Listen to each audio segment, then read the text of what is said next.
So korang dulu pakai phone apa? Nokia sabun ke Nokia daun? So Nokia ni memang dulu terkenal dan boleh kata macam semua orang pakai handphone Nokia. Tapi kenapa Nokia sekarang dah tak boleh nak jual handphone? Dia dah kalah dengan iPhone, dia dah kalah dengan Samsung, dia dah kalah dengan even Oppo, Xiaomi. Nokia satu masa dulu dia punya market share, kalau tak silap saya, lebih daripada atau lebih kurang 50% daripada total market share Nokia pegang. Boleh kata semua orang lah pakai Nokia.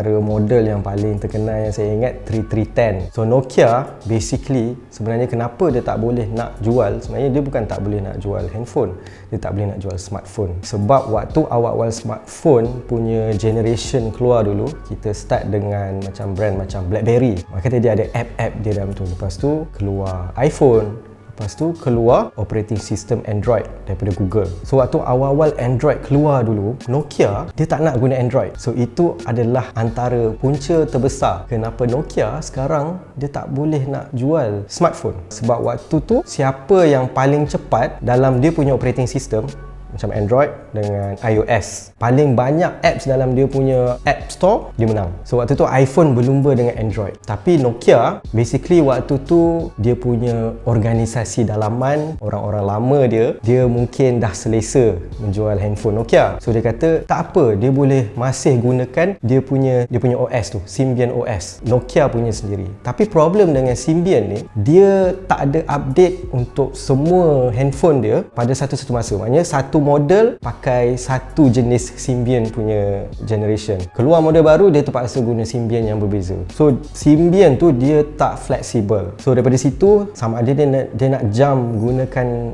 Android ataupun dia masih gunakan Symbian. So waktu tu dia nak buat keputusan untuk gunakan OS apa tu lambat, and dia masih berkeras. Dia masih nak gunakan dia punya OS sendiri, which is Symbian OS. Dan masa berlalu, market share dia makin kurang. Dia pun decide, okay, kita tak gunakan Symbian OS, kita gunakan Windows. Windows pun ada dia punya App Store, cuma maybe dia tak boleh, Windows OS tu tak boleh nak compete dalam market juga. So akhirnya dia makin ke belakang.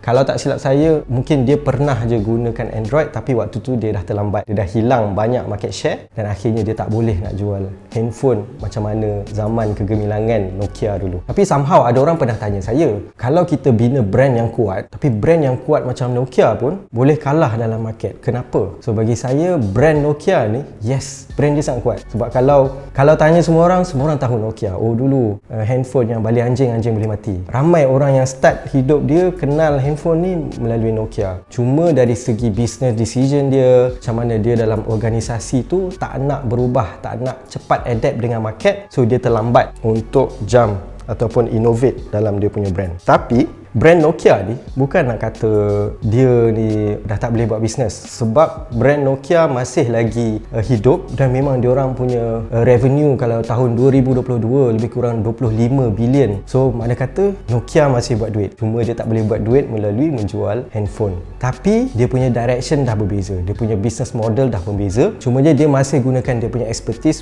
which is dalam telecommunication dan teknologi. Dan Nokia sekarang tak macam dulu, masih gunakan brand Nokia, cuma dia dah rebrand. Dan kalau kita tengok logo Nokia sekarang pun dah bukan logo Nokia yang kita kenal macam dulu. Dan basically bila kita rebrand a brand, kita nak mengubah persepsi orang terhadap brand tersebut. So Nokia masa dia rebrand tu, kalau tak silap tahun 2022, dia rebrand dan ramai orang bash, ini bukan Nokia, buruknya logo apa semua benda ni. Dan kita kena faham, bila kita rebrand, dia tak semata-mata dari segi kosmetik, maknanya design dia macam mana apa semua, tapi basically the direction of the brand pun dah berubah, the purpose of the brand pun dah berubah. Sebab tu dia perlu rebrand dan switch terus dia punya look of the logo untuk menandakan ini Nokia baru, ini Nokia yang berbeza, bukan Nokia yang dulu.